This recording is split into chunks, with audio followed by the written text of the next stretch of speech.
పదమిదీశా శివని వేదనగా వని వేదనగా పలికెను పదము పరేశా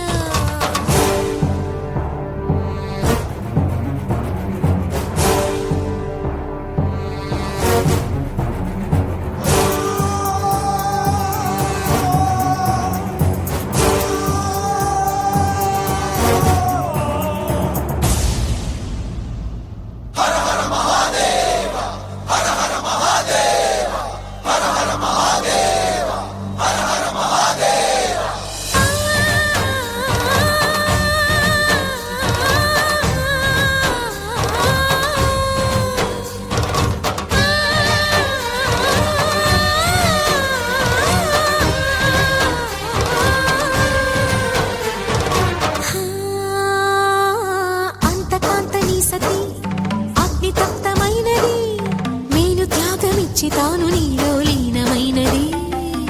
ఆదిశక్తి ఆకృతి ఆత్రిజాత పార్వతి తానువైన ప్రాణధవుని చెంతకు చేరుకున్నది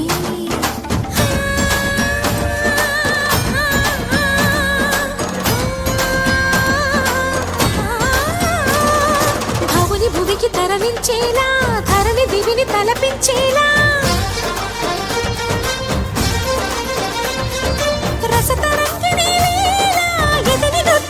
చేయగలిగే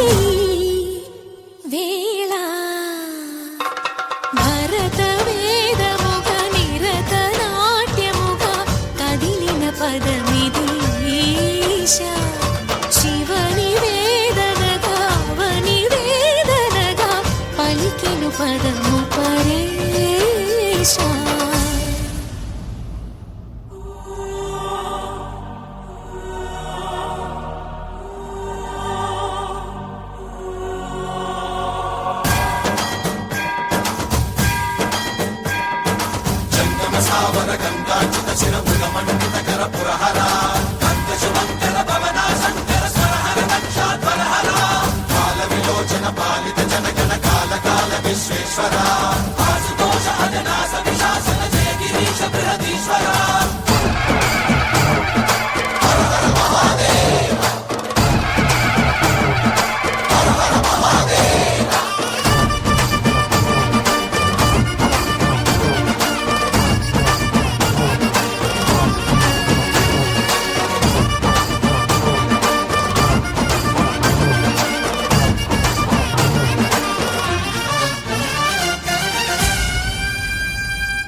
నిను హిమగిరి వరసుత ప్రేమ పాశమున పిలువంగా యోగి వేషని మనసున కలకద రాగలేశమైన